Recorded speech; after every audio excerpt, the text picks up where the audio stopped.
Nobody wants to be different when they're in high school. You just want to fit in.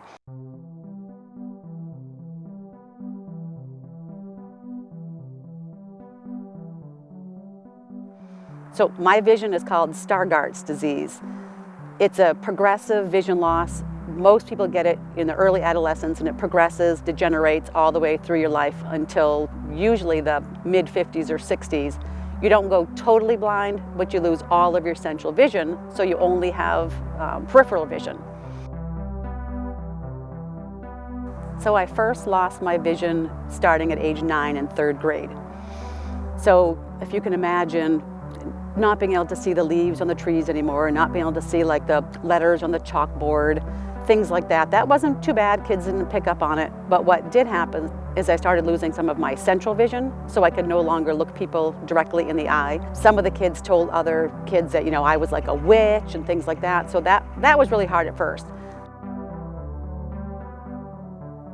So when I was, say, 16, 17, 15, that age group, what was the big thing you did at school?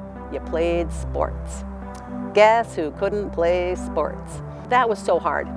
Kids, that's such a core part of school, is the kids that played sports seemed to be very united, and a lot of my friends played sports.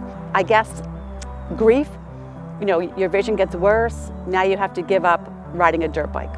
Then you have to give up riding, a pedal bike. Then you have to give up, all the things you're giving up along the way are hard. But I'll tell you, you still find ways.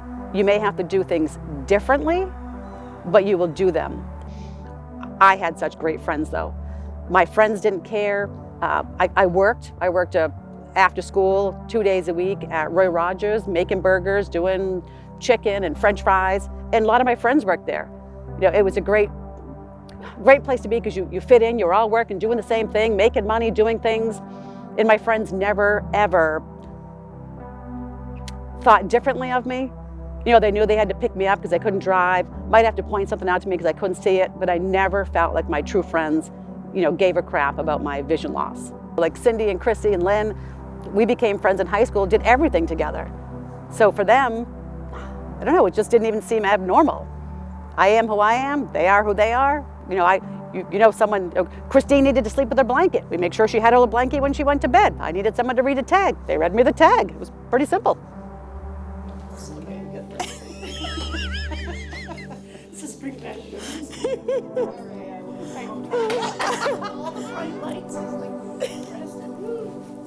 I first met Cindy at Old Sturbridge Village. 3rd grade, Cindy. Really? Yes. Oh, I guess I wasn't as remarkable as I thought you were.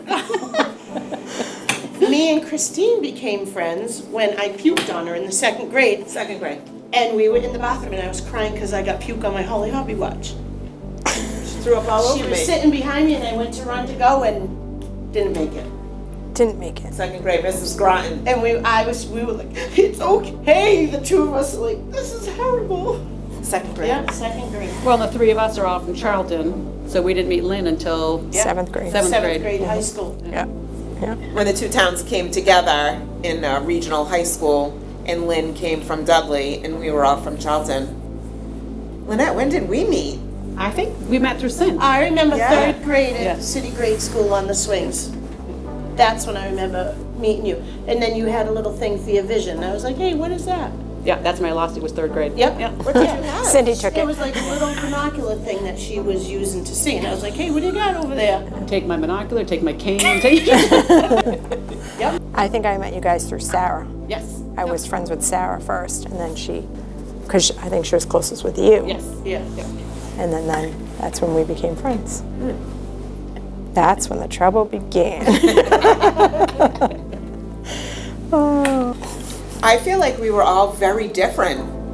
I felt like At 16, we were a little different. we were all. What are you saying? We were all very different. Like I was the athletic one, and I played sports. And hid your pregnancy. Sports too. Yeah, and then I got pregnant. And someone Whoops. got pregnant, others didn't, but it's fine. It happens. That's the only difference. Yeah. I did cross country because that was the only sport I really could do. We played Yeah. softball. Me and Christine played softball, basketball. Yeah. I don't remember, you didn't do sports, right? Lynn? No, No. I was not a sports girl. I did foreign language club because that's where we went to Spain. We went to Spain. We went to Spain and Africa. But I remember letting Lynette drive. We were in Webster. I thought it was Webster. Yeah. Roots near the old Fish and Game, probably. I don't Maybe. remember I don't remember. I never got to drive. So it was, we're on a quiet street, and I just said, hey, I want to drive. They didn't even think twice about it. All right, get in the driver's seat. She just said, I want to drive. And we were like, okay, it's your car. her drive. Who are we to tell her no? I remember driving your car. Was it brown? Yeah. Yeah. I remember Four-door, driving. LT, It was a Chevy Celebrity. Yeah. celebrity, Yeah. just like mine, yeah. I remember just being behind the driver's wheel, and I remember seeing the sun, and like I remember the trees. I remember just thinking to myself, "Dear Lord, don't let me crash." I'm just, and I don't even know who was to my right, but they're like left, no right. Yes, no, I right, remember no, that. right. Yeah. People hollering to me, and I my vision was good enough then that I could see, both sides of the road, but I needed the whole road. I knew the basics of the car, how to put it in gear, what was the gas, what was the brake. And like I said, I drove four-wheelers and motorcycles and things, so I had the concept. But even using the accelerator, I know Cindy thinks that she did the pedals, but I know I did the pedals. I'm gonna disagree with her. Was I doing the pedals? I'm pretty sure. You were doing the steering, and I had my leg across because it was like a bench seat. It was a great experience. Wouldn't try it now, but I won't say that was the only time I drove, because I drove other times afterwards. Yeah, I was just jealous. All you guys getting your license. That was definitely one of the I'm toughest. sure. That was I'm sure that sucked. Now I watch my, because my daughter has the same thing, so I watch her go through that same thing. Relive it all.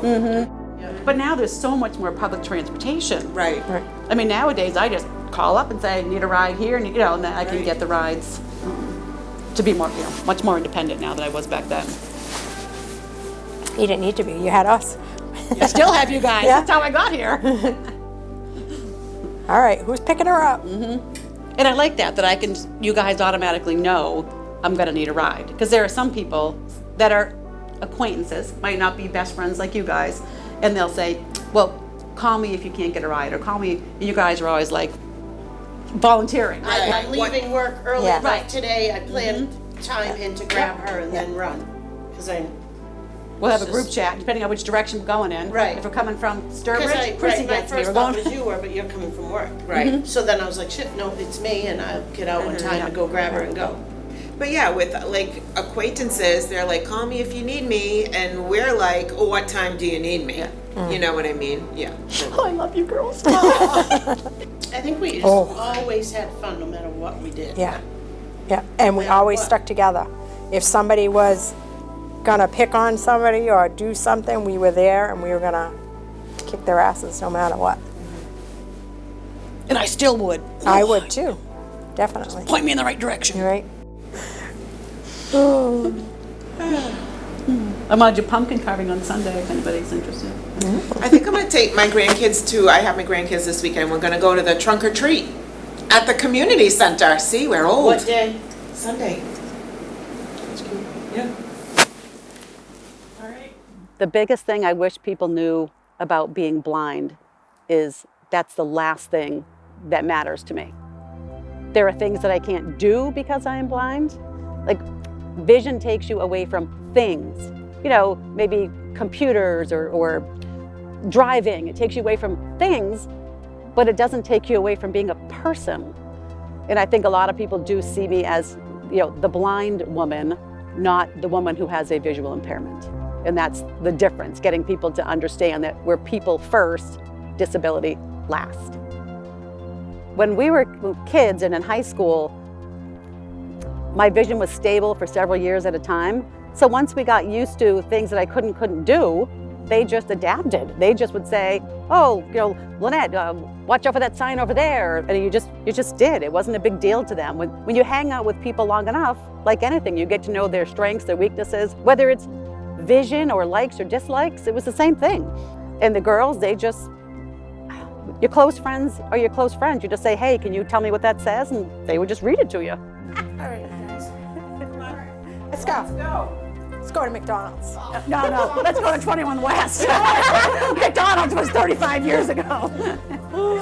That's quite the adventure. I was in the cage. Oh, gosh. we're going for a ride. Okay. Like old times? Yeah. You driving this? Oh, you want me to? I think again, 35 years ago, maybe today, maybe not. But hey, where is the car? First of all, I'll drive. I got it this time. All right, come on, girl. Right here on the left-hand side's the car. Come on, get in. Right there. All right, Right there. thanks. All Right there. I came. Go down. Go down. the door. Down. Down. Got it.